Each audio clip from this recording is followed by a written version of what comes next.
मैं रोज bus stand पर खड़ी एक अपाहिज मांगने वाली औरत को 20 रुपए देता था और दिल में उसे बुरा भला कहता था कि ये काम क्यों नहीं करती।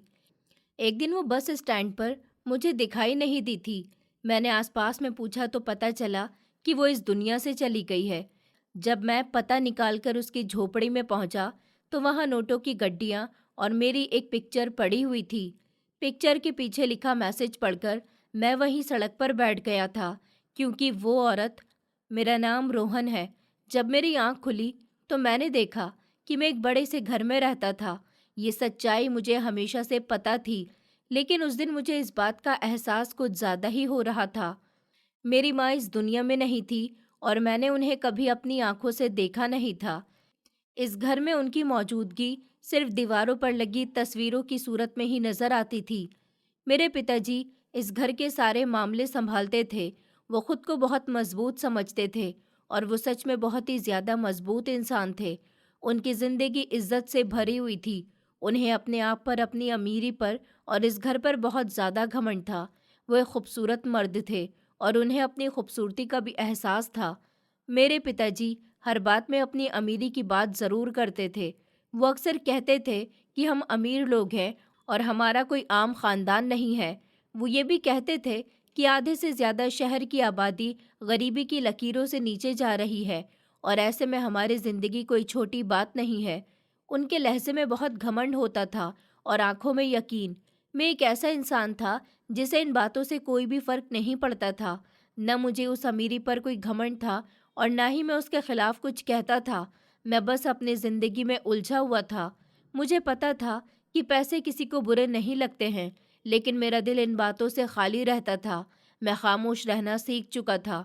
मैंने अपनी माँ को कभी भी नहीं देखा था, लेकिन उनकी तस्वीरें पूरे घर में फैली हुई थी। वो शक्ल से मेरे बाप की तरह ही लगती थी। ऐसा लगता था कि उन्हें भी सारी ज़िंदगी ये बताने का शौक रहा था कि वो अमीर हैं। उन्होंने जगह जगह जाकर तस्वीरें बनवाई थी और शायद पूरी दुनिया की सैर की थी, लेकिन क्योंकि मैंने उन्हें नहीं देखा था, इसलिए मेरे दिल में उनके लिए कोई ख़ास एहसास नहीं था। मैंने उन्हें सिर्फ तस्वीरों में ही देखा था और उनके बारे में जितना भी कुछ जाना वो सिर्फ पिताजी के मुंह से ही सुना था। मेरी माँ मुझे जब छोड़कर जा चुकी थी, जब मुझे कुछ होश भी नहीं था, उसके बाद पिताजी ने दूसरी शादी भी नहीं की थी, लेकिन उनका घमंड भी नहीं टूटा था। वो बहुत ही घमंडी इंसान थे। उन्हें लगता था कि उनसे ज़्यादा अमीर इस दुनिया में कोई नहीं है। वो हर एक इंसान को अपनी जूते की नोक पर रखते थे। मैं एक लड़की से मोहब्बत कर बैठा था। वो मेरे दोस्त के ऑफिस में काम करती थी। मैं एक दिन अपने दोस्त के ऑफिस में मीटिंग के चक्कर में गया था, जब वहाँ पर रिसेप्शन पर एक लड़की बैठी हुई नजर आई थी। उसे देखकर मेरी नज़रें उस पर जम गई थी। मैं वहाँ से अपने दोस्त के ऑफिस में गया तो मैंने उससे पूछा कि वो लड़की कौन थी। तो उसने मुझे बताया कि वो अभी यहाँ नई लड़की आई है, अभी अभी आई है, रिसेप्शनिस्ट का काम कर रही है। उसके माँ बाप इस दुनिया में नहीं है, वो अनाथ है और बहुत ही गरीब घर से है, इसलिए मैंने उसे नौकरी दे दी थी। ये सुनकर मुझे बहुत तरस आया था, लेकिन उस लड़की को देखते ही मुझे पहली नज़र में उससे मोहब्बत हो गई थी। वो एक गरीब खानदान की लड़की थी और अनाथ भी थी। उसके बाद भी वो मुझे बहुत अच्छी लगती थी। उसका नाम श्रुति था। उसकी मासूमियत, उसका लहजा और उसकी खामोशी मुझे अपनी तरफ खींचती थी। मैं उसे देखकर ये सब कुछ भूल जाता था कि मैं कहाँ से हूँ और मेरे पास क्या क्या है। जब मैंने अपने पिताजी से इस बारे में बात की तो उनका लहजा मेरे लिए बहुत सख्त हो गया था। उन्होंने इस तरह बात की जैसे मैं किसी ऐसी लड़की से शादी करना चाहता हूँ जिसमें कोई बहुत बड़ी खराबी हो। पिताजी ने कहा कि गरीब खानदान की बेटी और वो भी अनाथ। उन्होंने बार बार कहा कि ऊपर वाला माफ़ करे और इस तरह बोले जैसे मैंने कोई बहुत बड़ी गलती कर दी हो। मैंने कहा कि वो बहुत खूबसूरत है, आप एक बार उससे बात तो करिए, आपको कभी भी उदासी नहीं होगी। पिताजी ने ताना मारते हुए कहा कि खूबसूरती का अचार डालेंगे। उन्होंने कहा कि औरत की खूबसूरती 2 बच्चे पैदा करने के बाद कहाँ रहती है।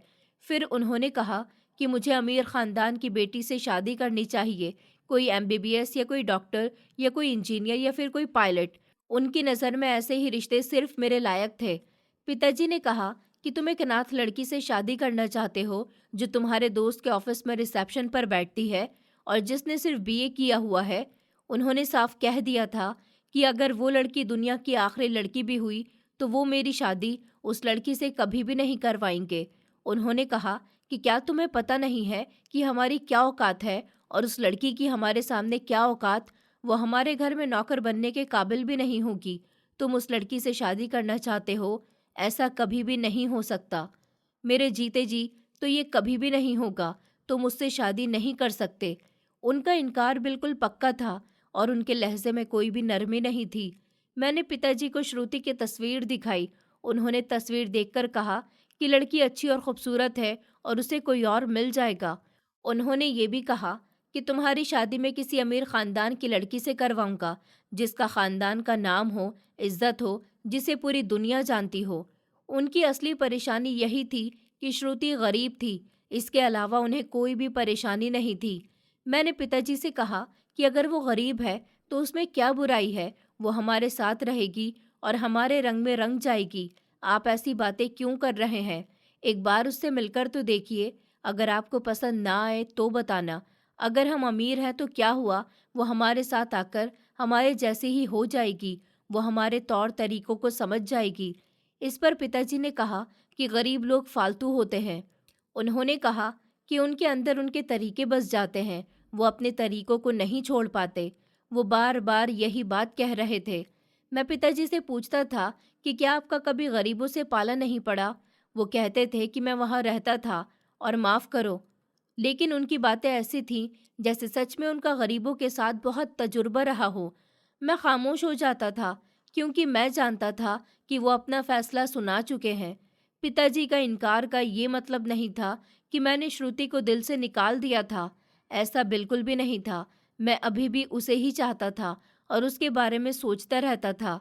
मैं बस इसी उलझन में उलझा हुआ था कि अब आगे क्या होगा और मैं किस रास्ते पर चलूंगा। परेशानी ये भी थी कि मैं श्रुति को अपना दिल का हाल भी बता चुका था। वो बहुत ही मुश्किल से मानी थी और मेरी दौलत से कोई भी मतलब नहीं रखती थी और ना ही उसका कोई मकसद था। उसने साफ कहा था कि मेरा और आपका कोई जोड़ नहीं बनता, क्योंकि आप बहुत अमीर हैं और मैं एक बहुत गरीब हूँ। अगर मेरी आपसे शादी हो गई तो लोग क्या कहेंगे? लोग तरह तरह की बातें बनाएंगे कि लड़की ने अमीर लड़के को देखकर फंसा लिया। मैं अपने बारे में ऐसी बातें कभी भी नहीं सुनना चाहती। उसकी बातों में एहसास भी होता था और डर भी। मैंने उसे बहुत समझाया था। मैंने कहा था कि मैं मोहब्बत कर बैठा हूँ और तुमसे ही शादी करना चाहता हूँ। मैं तुम्हें कभी भी छोड़कर नहीं जाऊँगा, चाहे कुछ भी हो जाए। मैं हर परेशानी में तुम्हारे साथ खड़ा रहूँगा और लोग क्या कहेंगे, मुझे उससे कोई फ़र्क नहीं पड़ता। मैं सिर्फ तुम्हें पसंद करता हूँ। मैंने उसे यकीन दिलाया था कि मेरे लिए उसका गरीब होना कोई मतलब नहीं रखता। बड़ी मुश्किल से वो मेरी बात पर मान चुकी थी। अब अगर मैं उससे ये कहता कि तुमसे शादी नहीं करना चाहता तो ये उसके साथ बहुत नाइंसाफ़ी होती और मेरे लिए भी बहुत बड़ा बोझ बन जाता। इसलिए मैं डबल परेशानी में घिर चुका था। खैर, ऑफिस जाते हुए रास्ते में मुझे एक बूढ़ी भिखारी औरत नजर आती थी। वो रोज़ इस जगह पर खड़ी होती थी। वो इतनी भी बुरी नहीं थी कि कुछ न कर सके। उसके हाथ पैर ठीक थे और वो सीधी खड़ी हो सकती थी। वो बस हाथ हिलाकर पैसे मांगती थी। मैं रोज़ उसको देखता था और रोज़ नज़रअंदाज कर देता था। पिताजी हमेशा गरीबों के बारे में बातें करते रहते थे।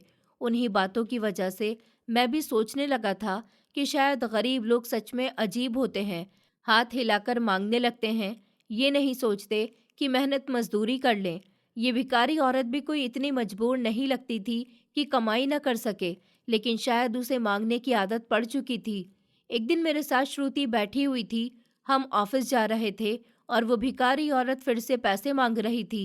श्रुति ने कहा कि इसे प्लीज़ कुछ दे दीजिए, वो बूढ़ी औरत है। मैंने कहा कि पता नहीं इन लोगों का मांगने से क्या भला होता है। मैंने ये बात अपने पिताजी की बातों में आकर कह दी थी। श्रुति ने मुझे गौर से देखा और कहा कि इस दुनिया में कितने गरीब लोग हैं जिनके पास कुछ भी नहीं है। उसने कहा कि अगर हम इन्हें 10-20 रुपए दे भी दें तो हमारा क्या ही चला जाएगा।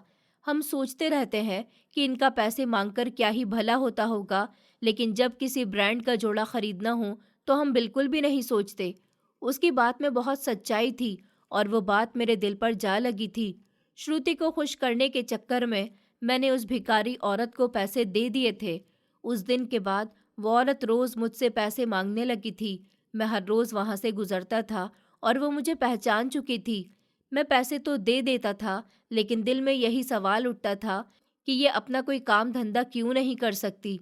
कुछ टाइम के बाद मुझे पता चला कि वो लाचार भी थी, लेकिन फिर मेरे दिमाग में ख़्याल आया कि ऐसे भी क्या लाचार लोग होते हैं जिनके पाँव नहीं होते, वो हाथों से काम करते हैं, या जिनके हाथ नहीं होते, वो पैरों से ही काम कर लेते हैं, जिससे उनके पैसे कमाने का रास्ता निकल आता है।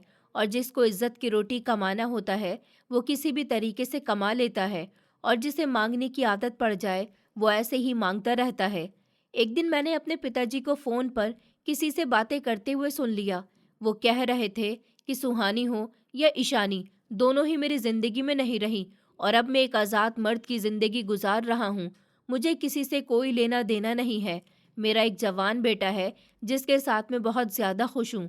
उनके लहजे में अजीब सा सुकून था और बातों में बहुत भरोसा भी था। मैं वहीं रुक गया और सोचने लगा कि ये पिताजी कैसी बातें कर रहे हैं। ईशानी तो मेरी माँ का नाम था। ये उन्हीं की फैक्ट्री थी और उन्हीं का घर था और सब कुछ उन्हीं का था। लेकिन ये सुहानी कौन थी? ये नाम मुझे किसी अमीर औरत का नहीं लग रहा था। ये तो मुझे गरीबों वाला नाम महसूस हो रहा था। पिताजी तो किसी गरीब के साथ कोई रिश्ता तक नहीं रखते थे, फिर ये औरत कौन हो सकती थी? सारा दिन यही बात मेरे दिमाग में घूमती रही। शाम को चाय के वक्त मैंने पिताजी से पूछ ही लिया। मैंने जैसे ही बात शुरू की, वो घबरा गए थे। उन्होंने फौरन कहा कि तुम मेरी बातें सुन रहे थे? मैंने कहा कि मैं बातें नहीं सुन रहा था, बल्कि आपके कमरे के पास से गुजर रहा था। आपने इस तरह नाम लिया जैसे ये दोनों औरतें आपकी जिंदगी में रह चुकी हैं। कौन थी वो जिसके बारे में आप बात कर रहे थे? मैंने बहुत हिम्मत करके पूछा था कि क्या माँ के अलावा भी आपकी जिंदगी में कोई और था? ये सुनकर पिताजी का लहजा बदल गया था। उन्होंने कहा कि तुम अपने बाप पर इल्ज़ाम लगा रहे हो। मैंने तुम्हें पाल पोस कर इतना बड़ा किया इस दिन के लिए, ताकि तुम मेरे ऊपर इल्ज़ाम लगा सको। तुम्हें शर्म नहीं आती? मैंने कहा कि मैं इल्ज़ाम नहीं लगा रहा हूँ, मैं सिर्फ पूछ रहा हूँ। अगर आप मुझे बता देंगे तो क्या हो जाएगा? मैं आपका बेटा ही हूँ। मैंने सिर्फ आपसे इतना पूछा है कि आपका उस औरत से क्या रिश्ता है। इतनी कोई बड़ी बात नहीं पूछी है जो आप मेरे ऊपर इतना गुस्सा निकाल रहे हैं। पिताजी इस बात पर इस तरह गुस्सा हो गए जैसे मैंने उन पर कोई बहुत बड़ा इल्ज़ाम लगा दिया। वो कहने लगे कि तुम्हारा कोई हक नहीं बनता कि तुम मेरी ज़िंदगी के मामलों में बोलो। मैंने कभी तुमसे कुछ पूछा है जो तुम मुझसे ऐसी बातें कर रहे हो? मैंने तुम्हें इतनी आज़ादी दी, इतनी छूट दी, इतना आराम दिया, क्या इस दिन के लिए, ताकि तुम मुझसे सवाल जवाब कर सको, मुझ पर इल्ज़ाम लगा सको? ये सुनकर मुझे भी बहुत गुस्सा आ गया। मैंने कहा कि आप भी तो मेरी ज़िंदगी के मामलों में बोल रहे हैं। मैं किससे शादी करूं, किससे ना करूं, ये मेरी परेशानी है। फिर आप श्रुति के बारे में कुछ नहीं कह सकते, और मैं हर हाल में उसी से शादी करूंगा। मैं नहीं जानता कि आपको श्रुति क्यों पसंद नहीं है। मुझे अब इस बात की कोई परवाह नहीं है। मुझे सिर्फ वही पसंद है और मैं उससे ही शादी करूंगा, वरना मैं किसी से भी शादी नहीं करूंगा। मैं पूरी जिंदगी कंवारा रहूंगा। पिताजी ने कहा कि मैं तुम्हारा बाप हूँ, तुम मेरे बाप नहीं हो। तुम्हारे लिए मैंने क्या कुछ नहीं किया। मैंने तुम्हारे लिए अपनी पूरी जिंदगी कुर्बान कर दी। मैंने तुम्हारी हर एक ख्वाहिश पूरी करी है। ये बात वो बहुत ज़्यादा बोलते थे। हर बात पर यही कहते थे कि मैंने तुम्हारे लिए बहुत कुछ किया है। वो मुझे इसी बात के ताने देते थे कि मैंने तुम्हारे लिए अपनी पूरी ज़िंदगी कुर्बान कर दी। मैंने तुम्हारे लिए कभी दूसरी शादी नहीं की, लेकिन तुम इतने बदतमीज़ हो कि तुम्हें इस बात की कोई फ़िक्र ही नहीं है। मुझे ऐसा कुछ भी नज़र नहीं आता था कि उन्होंने मेरे लिए कुछ ख़ास किया हो, जो आम बाप से हटकर हो। एक बाप अपने बच्चों को पैदा करता है, सँभालता है, ख़याल रखता है और बड़ा करता है। ये तो हर बाप करता है। लेकिन इसके अलावा उन्होंने ऐसा क्या किया था जिसके ताने वो हर वक्त मुझे देते रहते थे? यही सोच मुझे अंदर से परेशान करती रहती थी। उन दिनों मुझे अपने बाप पर बहुत गुस्सा आया था। मुझे उन्हें देखकर बहुत ज़्यादा टेंशन होने लगी थी। इसकी वजह यही थी कि वो मेरे फैसलों का साथ कभी भी नहीं देते थे, ख़ास तौर पर श्रुति के मामले में। मैं ये भी सोचता था कि अगर मैं श्रुति से कह दूं कि मैं तुमसे इसीलिए रिश्ता नहीं रख सकता क्योंकि मेरे पापा नहीं चाहते, तो वो क्या सोचेगी? वो यही समझेगी कि अमीर लोग ऐसे ही होते हैं, गरीबों की बेटियों को सपने दिखाते हैं और फिर खुद एक तरफ हो जाते हैं। वो सोचेगी कि मैंने पहले कितने बड़े बड़े वादे किए थे कि मैं उसे कभी भी नहीं छोड़ूंगा, और अब मैं उसे छोड़कर चला गया। यही ख्याल मुझे अंदर से तोड़ रहा था। उस भिखारी की भी मुझे समझ नहीं आती थी। जैसे ही मेरी गाड़ी बस स्टैंड पर रुकती थी, वो फौरन मेरे पास आ जाती थी। मेरा रास्ता एक ही था और मैं रोज़ इस सड़क से जाता था, क्योंकि ये सड़क साफ थी और मुझे आसान लगती थी। वो लंगड़ा लंगड़ा कर चलती थी और उसके लिए मेरे पास आना मुश्किल हो जाता था, लेकिन फिर भी वो आ जाती थी। जैसे ही मैं जेब से पैसे निकालकर उसकी तरफ बढ़ाता, वो फौरन प्रार्थना करना शुरू कर देती थी। उसकी आवाज़ में एक अजीब सा सुकून होता था। मैं अक्सर उसकी बातों को सुनकर नज़रअंदाज कर देता था, लेकिन उस दिन मेरे अंदर पहले से ही गुस्सा भरा हुआ था। उस दिन मैंने तेज़ लहजे में कहा कि आंटी, आप पैसों के बदले प्रार्थना बेच रही हैं क्या? ये भी कोई बेचने की चीज़ होती है? वो बूढ़ी औरत चौंक गई थी और बोली कि क्या मतलब प्रार्थना बेच रही हूँ बेटा? तुम ऐसा क्यों कह रहे हो? मैंने कहा कि देखिए ना, मैं आपको पैसे देता हूँ और बाकी लोग भी आपको पैसे देते हैं, और आप बदले में उनके लिए प्रार्थनाएं करती हैं। इसका मतलब तो यही हुआ कि आप पैसों के बदले में प्रार्थना करती हैं। कि आपको लगता है कि इस तरह की हुई प्रार्थना असर करती है? वो बड़े सुकून से बोली थी कि देखो बेटा, प्रार्थना तो प्रार्थना होती है, वो असर ज़रूर करती है। मैंने कहा, फिर मेरे लिए प्रार्थना करिए कि मैं जिस लड़की से प्यार करता हूँ वो मुझे मिल जाए, चाहे उसके लिए कुछ भी हो। मुझे हर हाल में वो लड़की चाहिए। आप मेरे लिए प्रार्थना करिए। उस बूढ़ी औरत ने हाथ जोड़कर कहा कि मैं अभी तेरे लिए प्रार्थना करती हूँ कि तू जिससे भी मोहब्बत करता है वो तुझे मिल जाए। फिर उन्होंने धीरे से कहा कि बेटा, ये मोहब्बत बहुत बुरी चीज़ है। ये बड़े बड़ों को रुलाकर रख देती है। ऊपर वाला करे कि वो तेरी मोहब्बत को समझ सके, वरना तू भी मेरी तरह किसी बस स्टैंड पर खड़ा होगा। उनकी ये बात सुनकर मेरे अंदर का गुस्सा और भड़क उठा था। मैंने दिल में सोचा कि शायद ये आंटी थोड़ी सी पागल हो गई हैं। मैंने तेज आवाज में कहा कि मैं एक अमीर बाप का बेटा हूँ। मैं क्यों बस स्टैंड पर खड़ा हो जाऊंगा? स्टैंड पर खड़े होंगे मेरे दुश्मन। मैंने उसे बहुत बुरी तरह से डांट दिया था। उन्होंने जवाब में कुछ भी नहीं कहा था। वो खामोश हो गई थी और उनके चेहरे पर दुख सा छा गया था। उस वक्त मैंने गौर नहीं किया था, लेकिन शायद उनकी आंखों में आंसू भी आ गए थे। मैंने फौरन गाड़ी आगे बढ़ा दी और फिर वहां से चला गया।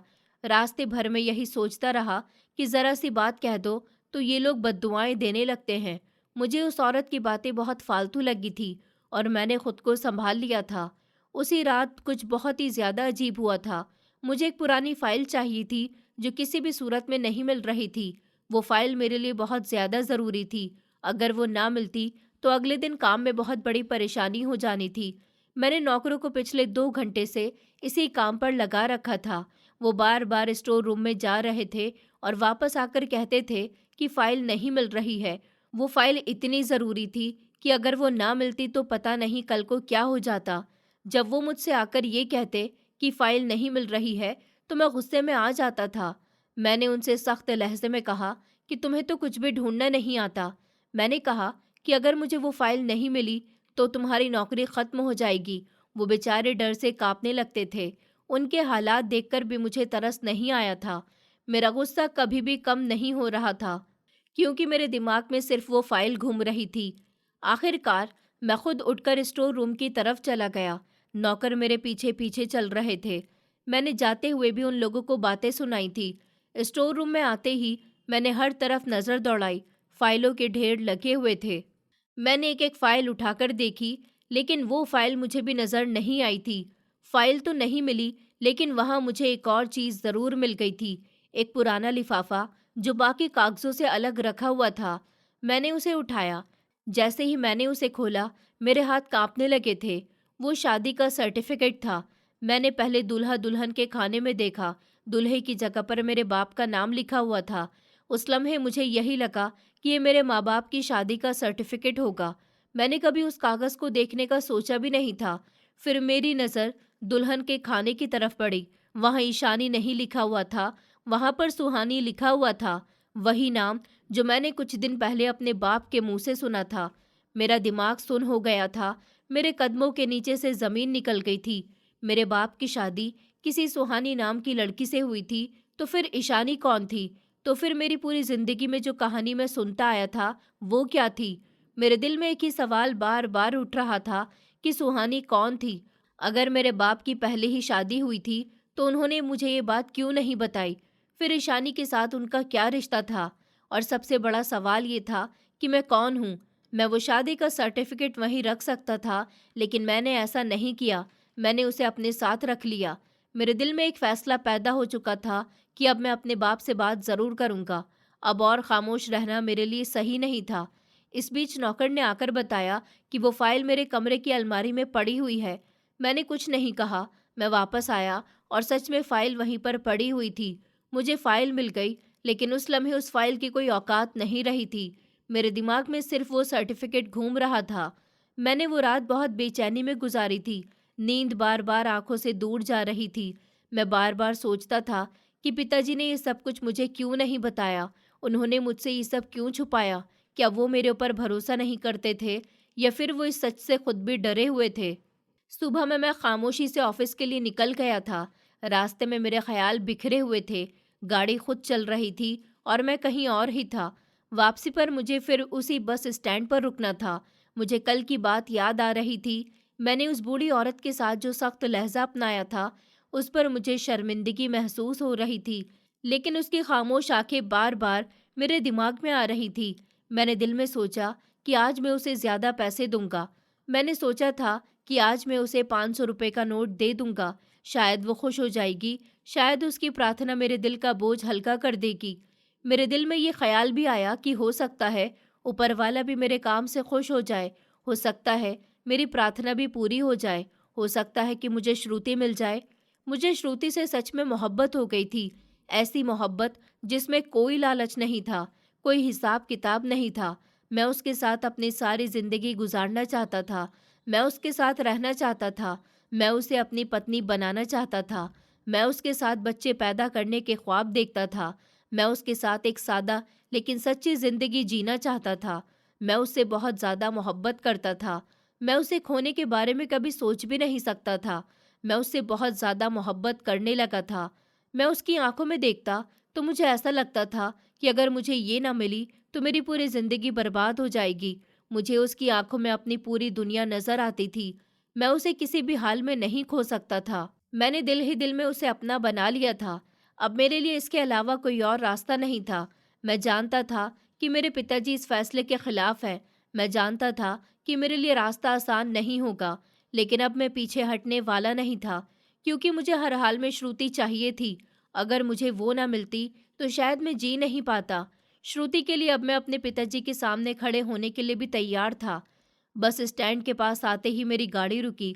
मैंने इधर उधर देखा। वो भिखारी औरत मुझे कहीं भी नजर नहीं आई। मैंने जेब में हाथ डाला और पैसा निकालना चाहा। उस वक्त मेरे दिल में अजीब सा सुकून भी था और अजीब सा डर भी।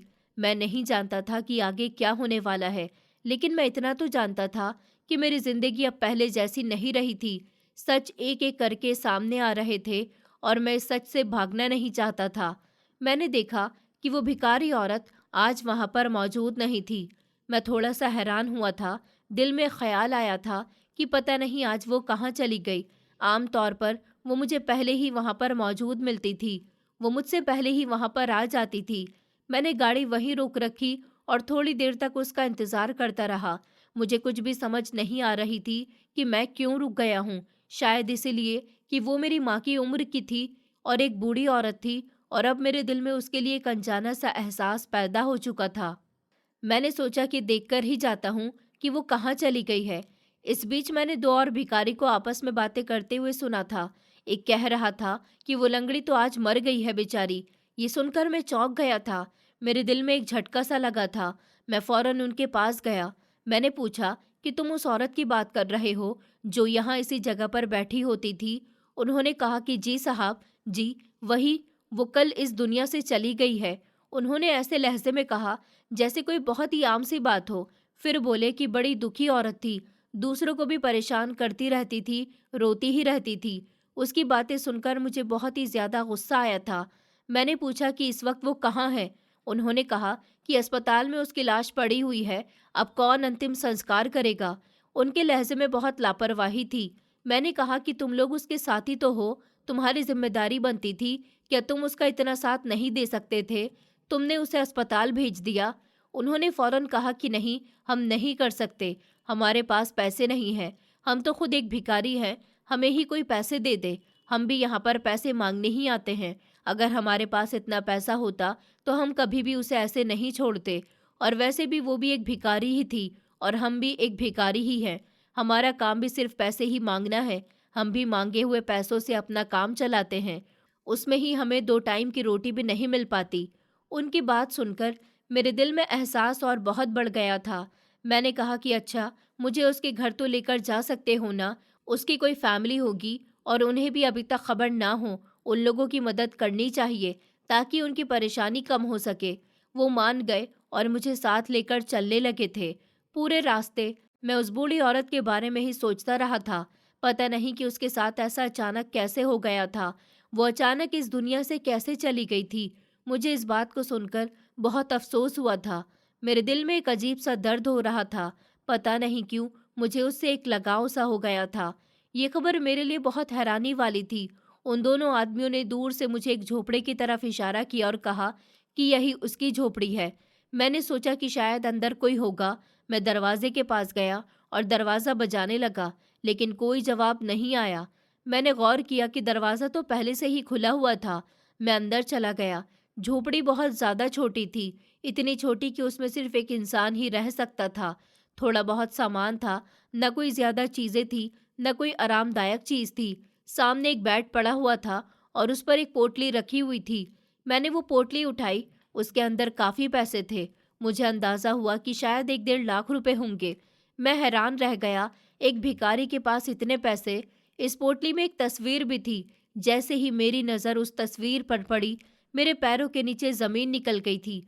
मुझे यकीन नहीं आ रहा था कि वो मेरी तस्वीर थी, मेरे बचपन की तस्वीर। मैं शायद 2 या 3 साल का था। वही तस्वीर मेरे घर में भी लगी हुई थी।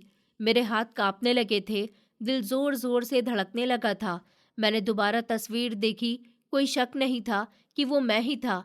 मैं समझ नहीं पा रहा था कि उस बूढ़ी भिखारी औरत के पास मेरी तस्वीर कैसे आई। मैंने पोटली को दोबारा देखा तो उसमें ख़त भी मौजूद था। मैंने वो ख़त फ़ौरन अपने पास रख लिया और पैसे और तस्वीरें भी मैंने संभाली। मेरा दिमाग काम करना बंद कर चुका था। मेरे दिमाग में सवालों का तूफान आ गया कि ये पैसे कहाँ से आए हैं, तस्वीर उसके पास क्यों थी, वो बूढ़ी भिखारी आखिर कौन थी और मुझसे उसका क्या रिश्ता था। इस लम्हे मुझे ख्याल आया कि उसकी लाश अभी तक अस्पताल में पड़ी हुई है। ये सोचकर मैं और नहीं रुका। मैं फ़ौरन वहाँ से निकला और सीधा अस्पताल की तरफ निकल गया था। वो हॉस्पिटल पास ही था। मैं वहाँ पहुँचा और पूछा तो उन्होंने कहा कि हाँ, बॉडी यहीं पर है, बल्कि अब तो जगह की भी कमी हो रही है। हम सोच रहे थे कि कोई आएगा या नहीं। अगर कोई नहीं आता तो हम खुद ही इसका अंतिम संस्कार कर देते। मैंने कहा कि मैं आ गया हूँ, आप अंतिम संस्कार का इंतज़ाम करिए। उन्होंने हैरत से मुझे देखा, फिर पूछा कि आप इनके कौन लगते हैं। मैंने कहा कि ये सब मैं बाद में बताऊंगा, अभी आप सिर्फ इंतज़ाम करिए। मैंने उनसे पूछा कि उसे क्या हुआ था।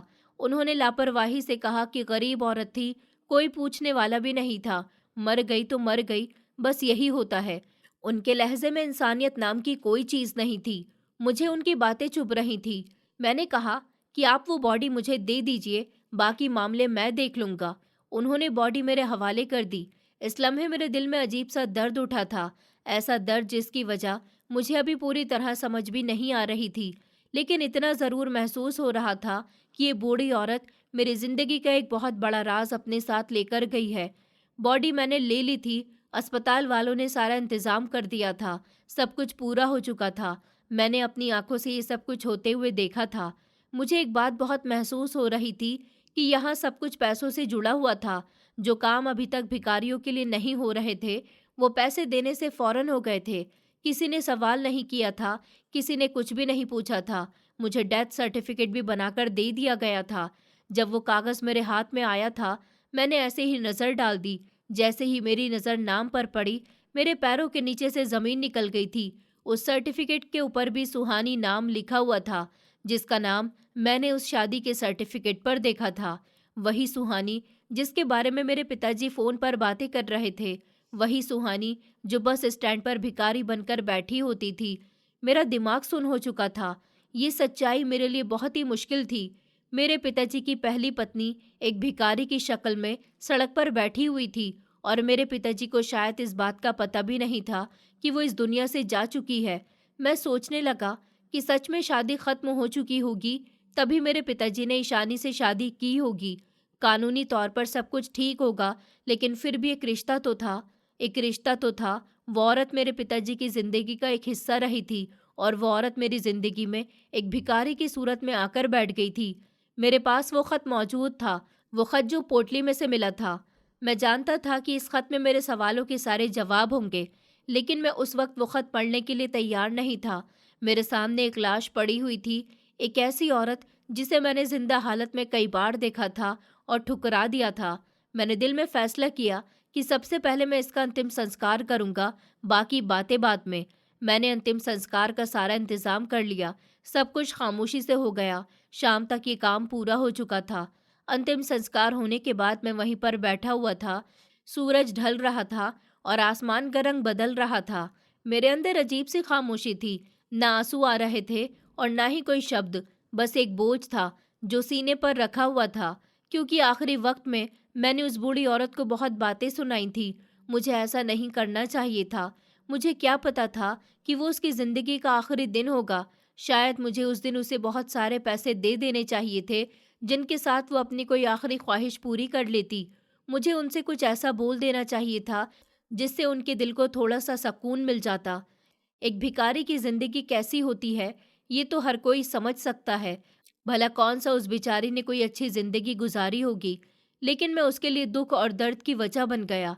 ऐसे ही इंसान जाने अनजाने में न जाने किसी का दुख नहीं देखता और उसका दिल दुखा देता है।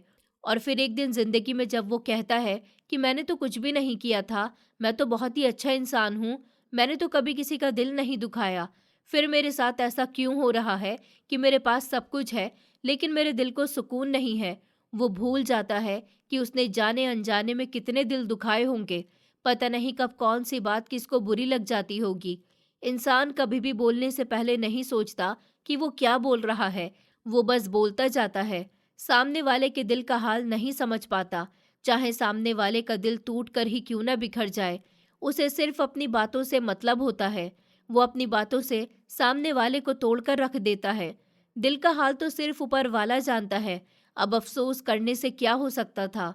अंतिम संस्कार करवाने का मेरा यही मतलब था कि चलो मेरे दिल को थोड़ा सा सुकून मिल जाएगा और उस इंसान को इज्जत से इस दुनिया से भेज दिया जाएगा जो कि हो चुका था। वरना जिस तरह से उसकी लाश हॉस्पिटल में रख के आसपास के लोग भूल चुके थे, पता नहीं क्या होने वाला था। कहते हैं ना कि ऊपर वाला इज्जत की जिंदगी दे या ना दे, लेकिन मौत इज्जत की दे। मेरे दिल से थोड़ा बहुत दुख कम हुआ कि चलो, मैंने कहा, कम से कम उसकी आखिरी मंजिल में अपना थोड़ा हिस्सा तो डाला। अब बाकी आगे की परेशानियां उसे खुद देखनी है। मैंने जब जेब में हाथ डाला, वो खत अभी तक वहीं पर था। मैंने खत को बाहर निकाला, कुछ लम्हे उसे हाथ में पकड़े रखा, फिर गहरी सांस ली और फैसला किया कि अब मुझे ये खत पढ़ना चाहिए। मैं जानता था कि इस खत के बाद मेरी जिंदगी पहले जैसी नहीं रहेगी। मैंने खत खोला। कागज पर लिखे हुए शब्द कांपते हुए हाथों से मेरे सामने आ गए थे। शुरू में लिखा था कि ये खत मेरे बेटे को मिले, मेरे रोहन सुहानी को। मैं वही हैरान हो गया। रोहन सुहानी, ये नाम मेरे लिए नया था। मैं रोहन था, लेकिन रोहन सुहानी नहीं। मेरा दिल जोर जोर से धड़कने लगा था। खत में लिखा हुआ था कि हाँ रोहन, मैं तुम्हारी माँ हूँ, तू मेरा बच्चा है। मैं रोज तुझे बस स्टैंड पर देखती हूँ, लेकिन तुझसे बात नहीं कर पाती, हिम्मत नहीं होती। लेकिन मैंने अब ये फैसला किया है कि ये खत ज़रूर तुझे दे दूंगी। मैं बहुत ही बीमार हूँ मेरे बेटे, मैं ज़्यादा दिन जिंदा नहीं रह सकती। मैं नहीं चाहती कि तू मेरी ज़िंदगी में मेरी मौत से डरे। मैं तेरी माँ हूँ। अगर तुझे पता चल गया कि मैं ही तेरी माँ हूँ, तो तेरे दिल में मेरे लिए मोहब्बत पैदा हो जाएगी और मैं ये बोझ तुझ पर नहीं डालना चाहती थी। उसमें लिखा हुआ था कि मैं तेरे बाप से बहुत मोहब्बत करती थी, वो बहुत अच्छे थे, मेरी खूबसूरती ने उन्हें दीवाना बना दिया था, वो मुझसे मोहब्बत कर बैठे थे। अगर मर्द औरत से मोहब्बत कर बैठे तो वो उसके लिए कुछ भी कर गुजरता है। तेरे बाप ने भी मेरे लिए बहुत कुछ किया था। उसमें लिखा था कि मैं गरीब थी और वो अमीर होना चाहता था। उसने मेरे साथ सिर्फ 7 महीने गुजारे। इन 7 महीने में वो मुझसे लड़ता रहा, झगड़ता रहा, मैं उसे समझाती रही कि मैं उसे दुनिया की सारी खुशियां दूंगी, बस थोड़ा सा वक्त दे दे। लेकिन वो बहुत जल्दबाज इंसान था। उसने 7 महीने बाद ही मुझे तलाक दे दी, अपने रिश्ते की डोर खुद ही काट दी। उसके बाद उसने एक बहुत अमीर लड़की ईशानी से शादी कर ली। मैं टूट चुकी थी, मेरे अंदर जीने की कोई ख्वाहिश बाकी नहीं रही थी। जब उसकी शादी हुई तो कुछ महीने बाद ही मेरा बेटा पैदा हुआ था, तो वो समझ गया था कि वो उसका ही बेटा है। वो मुझसे मिलने आया था। उसने खुद माना था कि तू उसका बेटा है, लेकिन उसने कहा कि तुम इस बच्चे को छोड़ दो, तुम गरीब औरत हो, तो क्या तुम उसकी परवरिश कर पाओगी? ये बच्चा अपने अमीर बाप के नाम के सहारे पर अच्छी जिंदगी गुजार लेगा। वैसे भी जब से तेरे बाप ने मुझे छोड़ा था, मेरे अंदर हिम्मत बाकी नहीं रही थी कि मैं उसके बिना कुछ भी करना चाहती थी। मैंने फैसला किया कि मेरा बेटा अमीर घर में पलेगा बढ़ेगा, तो इससे बेहतर क्या ही हो सकता है। कभी कभी मैं छुपकर तुझे देखने आती थी। इसी तरह तू बड़ा होता गया, जवान हो गया। उसमें लिखा हुआ था कि मैं बस स्टैंड पर तुझे देखती थी, तू भी मुझे देखता था। तेरी आंखों में मेरे लिए नफरत होती थी, लेकिन मैं तुझे जानती थी बेटा, तू मुझे नहीं जानता था। उसमें लिखा था कि मेरा जो कुछ भी है, जो मैंने सारी जिंदगी जमा किया है, वो मैं तुझे देकर जा रही हूँ। मैं नहीं चाहती कि तू ये समझे कि जिस माँ ने तुझे जन्म दिया, वो तेरे लिए कुछ भी छोड़कर नहीं गई। मुझे तेरे बाप से कोई शिकायत नहीं है, और वो इसी लायक है कि उसे कोई शहजादी मिलती। वक्ती मोहब्बत में उसने मुझसे शादी की थी। अच्छा हुआ उसे अपनी गलती का एहसास हो गया, वरना जो जिंदगी आज गुजार रहा है, वो जिंदगी शायद मैं उसे नहीं दे पाती। आखिर में लिखा हुआ था, तेरी माँ सुहानी। जैसे ही ये खत पूरा हुआ, मेरा दिल चिल्ला उठा था। मेरे अंदर कुछ टूट गया था। मैंने आसमान की तरफ देखा और मेरा दिल चाहा कि मैं उन्हें वापस जिंदा कर दूं, एक बार आखिरी बार अपनी माँ का चेहरा देख लूं, जो सारी जिंदगी मेरे सामने रही और मैं पहचान ही नहीं सका। वो मेरी माँ थी। मैं उसे भीख दिया करता था, मैं उसे बातें सुनाता था, मैं उसे बहुत नीचा समझता था। मैंने क्या कर दिया था? माँ की इज्जत तो हर बच्चे को करनी चाहिए, चाहे माँ जैसी भी हो। और मैंने क्या किया? मैं वहीं पर बैठकर रोने लगा। मेरा रोना खामोश नहीं हो रहा था, मेरा शरीर कांप रहा था। आंसू रुकने का नाम नहीं ले रहे थे। दिल में पछतावे की आग जल रही थी। मुझे याद आया वो दिन जब मैंने उसे डांटा था, जब मैंने कहा था कि मैं अमीर बाप का बेटा हूँ, मैं बस स्टैंड पर क्यों खड़ा रहूंगा। इस लम्हे मुझे लगा था कि मैंने अपनी माँ को नहीं बल्कि खुद को बेइज्जत किया था। मैंने इस वक्त श्रुति को फ़ोन किया, मैंने उसे बुलाया, मैंने उसे सब कुछ बता दिया। मैं जानता था कि इस वक्त अगर कोई मुझे संभाल सकता है, तो वो सिर्फ श्रुति है। मुझे किसी पैसे की ज़रूरत नहीं थी, मुझे किसी इज्जत की ज़रूरत नहीं थी, मुझे सिर्फ सच्चाई की ज़रूरत थी। मेरे अंदर अपने बाप से सवाल करने की हिम्मत पैदा नहीं हो पा रही थी। मेरा दिल पूरी तरह से टूट चुका था। मैं नहीं जानता था कि वो सब कुछ क्यों छुपाते रहे। मैं बस ये जानता था कि मेरी माँ भिखारी नहीं थी, वो मोहब्बत से हारी हुई औरत थी। वो मेरे सामने थी, मेरी आंखों के सामने, और मैं उन्हें पहचान ही नहीं सका। यही सोच मुझे अंदर से खाई जा रही थी। मैं वहीं पर बैठा रहा। सूरज डूब चुका था, अंधेरा फैल रहा था, लेकिन मेरे अंदर अंधेरा उससे भी कहीं ज्यादा था। उस दिन मुझे पहली बार एहसास हुआ कि दौलत सब कुछ नहीं होती, घमंड सबसे बड़ा अंधापन होता है, और सच कभी न कभी सामने आ ही जाता है, चाहे वो समंदर के किनारे ही क्यों न मिले। ऐसा होता है कि जिस कहानी में हम खुद को हीरो समझते हैं, हम उस कहानी के विलन निकल आते हैं। मेरा बाप इस कहानी का विलन था। उसने मेरी प्यारी माँ को छोड़ दिया और एक अमीर औरत से शादी कर ली, और फिर झूठ भी बोला और मुझे उसका बच्चा बना दिया, और मुझे मेरी असली माँ से सारी जिंदगी झूठ बोलकर दूर रखा, और मुझे बताया भी नहीं कि वो मेरी माँ है। मुझे इतना ही बता देते कि वो मेरी असली माँ है, तो मैं उनके लिए आराम का ही कोई इंतजाम कर देता। मैं श्रुति को साथ लेकर घर आया। मेरा दिल बहुत भारी हो रहा था और कदम भी भारी थे। घर की दीवारें वहीं थी, लेकिन मुझे सब कुछ बदला हुआ महसूस हो रहा था। मैंने अपने बाप को बिठाया और खामोशी से वो खत उनके सामने रख दिया। फिर वो तस्वीर रखी, फिर वो पैसे। मैंने एक एक बात उन्हें बताई। बस स्टैंड, भिखारी औरत, झोपड़ी, हॉस्पिटल, अंतिम संस्कार, सब कुछ। जब मैंने ये कहा कि वो औरत इस दुनिया से चली गई है, तो पहली बार मैंने अपने बाप की आंखों में आंसू देखे थे। वो खामोश रहे, उनकी सांस भारी हो गई थी। मैंने कंट्रोल करते हुए कहा कि अगर इतनी मोहब्बत थी तो छोड़ा ही क्यों था? आखिर ऐसी भी क्या कमी हो गई थी? मेरे बाप ने रोते हुए कहा कि बेहतर कल के लिए। उन्होंने कहा कि अगर मैं उसके साथ रहता तो आज उसी झोपड़ी में होता और तू भी वहीं होता। उनकी आवाज़ में बहुत कमज़ोरी थी। मैंने कहा कि नहीं पिताजी, अगर आप उसे छोड़कर नहीं जाते तो हम उस झोपड़ी में नहीं होते। आप उनकी उम्मीद थे। जब आप ही चले गए तो उन्होंने जीना ही छोड़ दिया, वरना आप दोनों मिलकर मेहनत करते, कुछ न कुछ ज़रूर करते। शायद आपके लिए वो कुछ भी करने को तैयार हो जाती और आप भी उनके लिए बड़ा सा बंगला बना ही लेते। आपने ना खुद पर भरोसा किया और ना ही उस औरत पर भरोसा किया। अगर आपकी मोहब्बत सच्ची होती तो आप कभी भी मेरी माँ को छोड़कर नहीं जाते। मेरे पिताजी की आंखों में पछतावा साफ नजर आ रहा था। उन्होंने कहा कि सब कुछ वैसा ही हुआ जैसा इस खत में लिखा हुआ है। उन्होंने कहा कि मैंने झूठ बोला था। तुम्हारी माँ सुहानी थी, ईशानी नहीं थी। ईशानी सिर्फ मेरी दूसरी पत्नी थी। मैंने तुम्हारी माँ को धोखा दिया और तुम्हें उससे छीन लिया।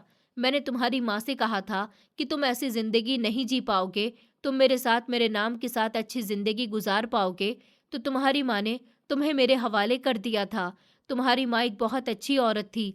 ये मेरी गलती थी कि मैंने उसे धोखा दिया, मैंने उसे तलाक दिया और उसके बाद ईशानी से शादी कर ली। और फिर तुम जब पैदा हुए तो मैंने तुम्हें भी उससे छीन लिया। लेकिन ये सच है कि जब से मैंने सुहानी को छोड़ा था, मैंने एक पल भी सुकून का सांस नहीं लिया था। मुझे एक पल के लिए भी सुकून नहीं मिल पाया था। मैं उससे बहुत मोहब्बत करता था। उन्होंने बताया कि ईशानी को ये सब कुछ मालूम था। मैंने जब ईशानी को बताया कि मेरी पहली शादी हुई थी और अब मेरा बेटा हुआ है, तो उसने मुझे अपने बेटे को यहाँ लाने से बिल्कुल भी मना नहीं किया था, क्योंकि उसे खुद कैंसर की बीमारी हो गई थी। उसने कहा था कि मेरे जाने के बाद अब तुम्हारा कोई भी नहीं रहेगा, तुम अपने बेटे को यहाँ ले आओ और उसे इज्जत से पालो, उसे अपना नाम दो, ताकि वो इस दुनिया में सर उठाकर चल सके, ताकि वो कभी भी अधूरा महसूस ना कर सके। वो इस दुनिया से चली गई और अपना सब कुछ मेरे नाम कर गई थी। वो मुझे इज्जत देती थी। उसने मुझसे कभी सवाल नहीं किया था। उसने मुझे कभी बुरा भला नहीं कहा था। उसने कभी मुझे ताने नहीं मारे थे। ईशानी भी एक बहुत अच्छी औरत थी। मैंने पिताजी से कहा कि आज तक आप मेरे लिए बहुत इज्जतदार इंसान थे, लेकिन माँ के जाने के बाद आपने मुझे पाला, मुझे संभाला, मेरे लिए बहुत कुछ किया। आज भी आप मेरे लिए बहुत इज्जतदार हैं, लेकिन अब मैं आपके फैसलों पर आंख बंद करके यकीन नहीं कर सकता। मैंने साफ कहा कि मैं श्रुति से ही शादी करूंगा। वो मेरे दिल की खुशी है। मैं उसके साथ ही अपनी ज़िंदगी गुजारूंगा। ये मेरा आखिरी फैसला है। मैं हर हाल में श्रुति के साथ ही ज़िंदगी गुजारूंगा, चाहे आप कुछ भी कहें। अब मैं आपकी बात नहीं मानूंगा। मैं आपकी तरह अपनी मोहब्बत को कुर्बान नहीं कर सकता। मैं श्रुति से बहुत मोहब्बत करता हूँ और मैं इसी से शादी करूंगा। आपने तो इज्जत और पैसे के लिए अपनी मोहब्बत को खो दिया था, लेकिन मैं कभी भी श्रुति को नहीं खो सकता। मैं श्रुति के बिना नहीं जी पाऊंगा। पिताजी, अगर आप मुझे मना भी करेंगे तो मैं जब भी श्रुति से ही शादी करूंगा। अगर आपको कोई परेशानी है तो मुझे बता दीजिए। मैं श्रुति को यहाँ से लेकर चला जाऊंगा। हम दोनों अपनी एक नई दुनिया बसा लेंगे, जहाँ हम दोनों बहुत खुश रहेंगे। मेरे पिताजी खामोश हो गए थे। उनके पास कहने के लिए कुछ भी नहीं था। शायद उन्होंने पहली बार ये मान लिया था कि उन्होंने भी गलत फैसले किए थे और अब वो मेरी जिंदगी के फैसले मुझसे नहीं छीन सकते थे। कुछ दिनों के बाद मेरे पिताजी खुद श्रुति के घर रिश्ता लेकर गए थे। सारी रस्में पूरी की गईं। सब कुछ वैसा ही हुआ जैसे सोसाइटी में होता है। रिश्ता लेकर गए, सगाई हुई, शादी हुई और फिर विदाई हुई। श्रुति खुश थी और उसे पाकर मैं भी बहुत खुश था। उसकी आंखों में सुकून था, उसके चेहरे पर सुकून था। मुझे लगा कि मैंने सही फैसला किया। मैं जब भी श्रुति की आंखों में देखता था तो मुझे अपनी पूरी दुनिया नजर आती थी। मुझे ऐसा लगता था कि श्रुति ही मेरा सब कुछ है। अगर ये मेरे पास नहीं हुई तो मैं मर जाऊंगा। हमारी जिंदगी सुकून के साथ आगे बढ़ने लगी। मैंने कभी उसे अपनी दौलत का एहसास दिलाने की कोशिश नहीं की और उसे कभी भी अपनी अमीरी का एहसास नहीं दिलाया था। हम दोनों एक दूसरे के साथ बराबर थे। मगर जब भी मैं अपनी माँ के बारे में सोचता था तो दिल में एक दर्द सा उठता था, एक ऐसा पछतावा जो कभी ख़त्म नहीं होता था। वो मेरे सामने थी, मैंने उन्हें पहचाना नहीं, मैंने उन्हें नीचा समझा, मैंने उनकी बेइज्जती की। ये एहसास मेरे साथ हमेशा रहेगा। मैं जानता था कि अब मैं उनके लिए बहुत कुछ नहीं कर सकता, लेकिन मैं जो कर सकता था वो किया। मैंने अपनी माँ के नाम पर शहर में जगह जगह पानी की टंकियाँ लगवाईं, ताकि प्यासे लोग पानी पिए और उनकी आत्मा को शांति मिलती रहे। मैंने पूरी कोशिश की कि लोग मुझे सुहानी के बेटे के नाम से जाने, लेकिन ये आसान नहीं था। लोग मुझे ईशानी की बेटे के तौर पर जानते थे। ये पहचान मिटाना आसान नहीं था, लेकिन इस सब के बाद भी एक बात मेरे दिल में ज़रूर थी। मुझे मालूम था कि मेरी असली माँ कौन है। वो भिखारी नहीं थी, वो एक मोहब्बत करने वाली औरत थी, एक हारी हुई औरत थी जिसने अपनी मोहब्बत और अपने बच्चे दोनों को खो दिया था। आज मैं जब भी किसी भिखारी को देखता हूँ तो नज़र झुका लेता हूँ। मैं अब किसी को नीचा नहीं समझता। मैंने सीख लिया कि हालात इंसान को कहाँ से कहाँ ले जाते हैं। मेरी ज़िंदगी में सुकून आ गया था, लेकिन ये सुकून घमंड वाला नहीं था, ये सच को अपनाने का सुकून था। मैं जानता था कि मैंने अब अपनी मोहब्बत भी पाली है और अपनी माँ की सच्चाई भी जान ली है। यही मेरी ज़िंदगी की सबसे बड़ी सच्चाई थी और यही मेरी सबसे बड़ी जीत थी। मुझे अपनी माँ को खोने का सबसे ज़्यादा दुख था। मेरी ज़िंदगी में वो दिन सबसे मुश्किल थे जब मैंने अपनी असली माँ के सच को जाना। वो सच्चाई जो हमेशा मेरे दिल में सवाल की शक्ल में छुपी रहती थी, आज सामने आई थी। पिताजी की मोहब्बत, मेरी दूसरी माँ ईशानी और श्रुति के साथ मेरी मोहब्बत, सब एक दूसरे से जुड़े हुए थे। मैंने समझा कि ज़िंदगी में दौलत और इज्जत सब कुछ नहीं होते। असली कदर इंसान की मोहब्बत, इज्जत और एहसास की होती है। मेरे पिताजी ने हमेशा मेरे लिए बेहतरीन करने की कोशिश की थी, लेकिन उनकी अपनी गलतफहमियां और डर ने मुझे कई सवालों में डुबा रखा था। माँ का खत, उनकी तस्वीर और उनके पैसे ये सिखा गए कि कभी-कभी लोग अपनी फीलिंग्स और कुर्बानी को छुपाते हैं ताकि दूसरों की जिंदगी बेहतर हो सके। वो भिखारी नहीं थी, वो एक ऐसी औरत थी जिसने अपनी मोहब्बत और अपने दुख सबसे छुपाए रखे। मैंने उनसे बहुत कुछ सीखा। श्रुति के साथ मेरी मोहब्बत ने मुझे ये एहसास दिलाया कि जिंदगी में असली खुशी पैसे या नाम से नहीं, बल्कि दिल के सुकून और प्यार से हासिल होती है। श्रुति ने मेरे दिल को समझा और मुझे पूरा किया। हम दोनों ने एक दूसरे की कमी और दुख को समझा और साथ में जिंदगी को जीने का फैसला किया। मैंने अपनी माँ के नाम के होटल भी खुलवाए, जहाँ भूखे लोग खाना खाते थे और मेरी माँ के लिए प्रार्थना करते थे, उनकी आत्मा को शांति मिले। ये एक छोटा सा काम था, लेकिन मेरे दिल में बहुत बड़ा सुकून पैदा हुआ था। मैं जानता था कि मैं अपनी मोहब्बत और इज्जत के साथ उनकी ज़िंदगी की छोटी सी जिम्मेदारी पूरी कर रहा हूँ। ज़िंदगी में कभी-कभी सच्चाई और मोहब्बत की कीमत दौलत या दुख से कहीं ज़्यादा होती है। इंसान को अपनी असली सच्चाई जानने का पूरा हक होता है और यह हक मिलने पर ज़िंदगी का मोड़ बदल सकता है। जब इंसान को अपनी ज़िंदगी की असली सच्चाई पता चलती है, तो उसकी ज़िंदगी में काफ़ी बदलाव होते हैं, लेकिन सच्चाई जानने के बाद जो सुकून मिलता है, वो कहीं नहीं मिल पाता। मैं जानता हूँ कि मेरी असली माँ कौन थी और मैं अपने फैसलों में ईमानदार हूँ। श्रुति के साथ मेरी ज़िंदगी अब सुकून और मोहब्बत से भरपूर है। मैं अपने बीते हुए कल को समझ चुका हूँ और आने वाले कल के लिए तैयार भी हूँ। ये तजुर्बा मुझे हमेशा याद रहेगा। ये मोहब्बत, कुर्बानी और पहचान की कहानी है, जो मुझे अपनी जड़ों, अपनी माँ और अपने दिल की इज्जत करना सिखाती है। मैं जानता हूँ कि ज़िंदगी के ये सबक मुझे कभी नहीं छोड़ेंगे और मैं हर लम्हा उनसे सीखता रहूँगा। दोस्तों, उम्मीद करती हूँ आपको हमारी कहानी पसंद आई होगी। कहानी पसंद आई है तो वीडियो को लाइक करें, चैनल पर नए हैं तो चैनल को सब्सक्राइब करें और हाँ, नोटिफिकेशन बेल को ज़रूर दबाएं ताकि अगली अपडेट सबसे पहले आपको मिले।